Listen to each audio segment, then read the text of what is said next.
pollster hat on today about the YouGov poll. And this puts, of course, Reform just 1 point behind Labour. If people are just tuning in, Reform on 24, Labour at 25. But the Tories, crucially, behind at 22. This Lib Dems at 14, Greens at 8. Basically, this is a question that if there were an election tomorrow, how would you vote? How significant is this poll?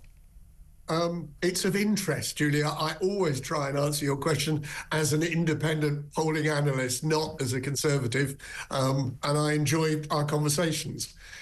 I'm feeling a butt. Is anyone else feeling a butt coming? I wasn't going to use the word but the opinion polls, taking it as YouGov's opinion poll at the general election was 5 to 6% out on Labour. Overestimate, it was 2% out on the Conservatives. What you have to take any opinion poll, and I've said this to you and to other programmes before, is directional, not specific. Please do not take those figures as accurate. Right. The analysis done by a number of eminent academics is that at the last general election, the opinion polls in Britain were the most inaccurate they've ever been. But the message is clear. We are in three-party politics at the moment. Labour have been hit very hard, which again, I've said on your programme previously, the Conservatives are not making progress, and Reform are the ones that are. Yeah, absolutely. I mean, again, it's all about the direction of travel, isn't it? Now, there's also the big issue of, you can be doing X or Y in the polls. A, when there's an election, people focus their minds differently and often look at their individual constituency. B, it depends how those votes are distributed. I just mentioned earlier, I remember the days of the SDP getting 25% and barely more than a handful of votes. We saw, Lib Dems have got fewer votes than Reform, and yet they've got way more seats. These things, these things are incredibly dependent on where your votes are, how they fall. Because the Reform Party is behind, just coming in second in 90 odd seats, and the vast majority of those they're behind in Labour seats. We think, oh, that's good for them, they could take Labour seats, but the reality is they are way behind. We're looking at 45% for Labour and 15% for Reform. How likely is it, even in this world where we see Trump shock elections and National Rally and the AfD in France and in Germany and Giorgia Meloni winning in Italy with different political systems and voting systems, of course, but how likely is it that Reform could actually end up being the largest party at the next election? What's interesting is in recent months there's been a lot of council by-elections all over the country. And particularly in the most recent months, November and December, post the budget in effect, the Reform Party has leapt in by-election results, but particularly in what are described as the cities, the industrial heartlands, the Labour heartlands, the sorts of places you just identified where Reform are second, but a long, long way behind. Reform took a seat off the Labour Party in Wolverhampton. They took another council seat off St Helens. They just missed one in Sheffield. Now, your listeners and viewers will recognise there's a theme there. It's the Labour industrial heartlands that Reform have been doing really well in. And the thing that you will be concentrating on possibly tomorrow, the MP for Runcorn, Mike Ainsbury, is in court. Yeah. Will that result in a by-election, possibly? Yeah. Reform were miles behind Labour, but they were second. So you'll be asking the question post the court case tomorrow, what chances of Reform in Runcorn? Yeah. And I think the answer is that they've got a good opportunity there to show what they can do, because they are threatening the Labour Party in those sorts of... It could be absolutely fascinating. With your Tory hat on, as a Tory peer, how damaging is this poll for the Conservative Party? Because their argument has always been, look, Reform, this sort of little yapping dog. They're the ones who have to basically, give up their candidates for us. We are the rulers. We're the longest surviving party, most successful party in European history. We're the big dogs. But also, how damaging is it for Kemi Badenoch, having only been leader a couple of months? Look, the Tory party lost the last election. The Labour Party didn't win it, and they lost it because the electorate said, we don't want you any longer. We've had enough of you. And on that basis, you don't suddenly turn round the mood of the electorate. It's going to take a year or 2 years.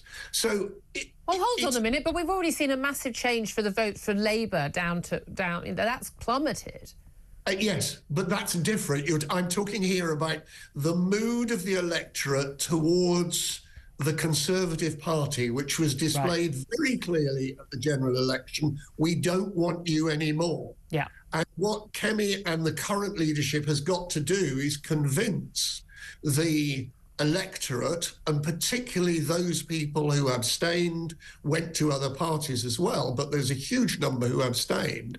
They've got to convince them that they should come back to the Conservatives, and that takes a long time. It doesn't take 2 months of leadership or 6 months of leadership. It takes a year or 2 years, because we aren't going to have an election till 2029. That's the reality. Do you think that when we do have that election, that Rachel Reeves will still be Chancellor? Because a couple of times the Prime Minister yesterday, at his big AI speech, was asked, did he, he had full confidence in his Chancellor.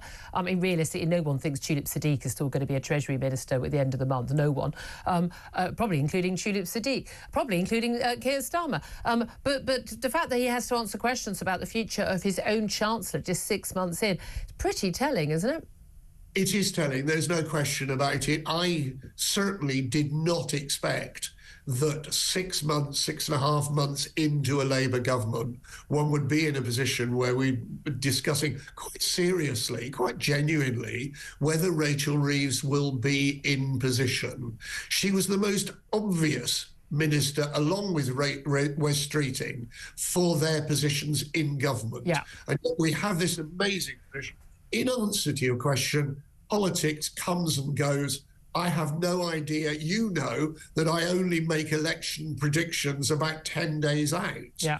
Because events, dear boy, events. So yes, I have very no wise. idea whether Rachel Reeves will be in situ at the end of this year or at the next general election. Yes, very wise. Well, I have to say, when the Daily Star has on their front page that they're considering buying a new lettuce, should we be popping out for another lettuce, they're asking. If you're watching on YouTube, you can see that page. They've mocked up, as they did with Liz Truss, would Liz Truss survive in the Premiership longer than a lettuce would survive? And they pictured it every day. Now, when you start having images like that, I mean, when they're mocking you, and they're questioning your future, it doesn't bode well. And you're absolutely right. If you become the subject of cartoons and you don't have to put a name to the cartoon, everybody understands it automatically, you have very serious problems. And there's no question about it that the reference to the lettuce, which everybody thought would be forever with Liz Truss, it's now very clearly identified with Rachel Reeves as well. Absolutely. And I, by the way, agree with you on Tulip Siddiq. I cannot see that she can continue in that role. Oh, I'm going to get a new MP. Oh, hurrah. Lord Robert Hayward. I didn't say that. I said she couldn't continue as a minister. Minister, no, fair point. But I'm not going to get a new MP. Anyway, Lord Robert Hayward, Conservative pollster and peer, thank you very much indeed. A fair correction there. Sam Armstrong, just particularly on the lettuce issue. Now, it's a Daily Star. It's a silly joke, about lettuce. But that really caught the mood of the country. They caught the imagination of the country back in 2022 when the people were asking whether Liz Truss was going to survive. When you are being mocked this early on, I mean, even the memes about Keir Starmer, the nicknames, free, two-tier Keir, free gear Keir, all of those things. This stuff, I mean, when you're being mocked, there's a reason why dictators don't allow humour and they censor free speech, because mockery is one of the strongest powers we have in a democracy, isn't it? But these people are supposed to be, at the top of their game. They've just been elected, they're in power, they've got another 4.5 years, and they are being ruthlessly mocked. Does that tell you much?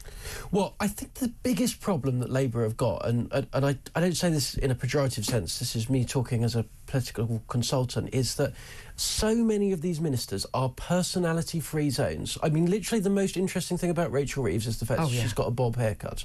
I mean, if you ask... Not even a very nice one. If you ask the majority of people in this country what they knew about her, that would be what you would get in a focus group. And as a result, everybody's views, everyone's thoughts, all of these disasters are so easy to project onto her because she's a blank, semi-interesting canvas. Yeah, exactly. There was credibility, but now that credibility is shot because it turns out she's Rachel from accounts and the complaints department and not Rachel, the economist at H. Boss, as she claims.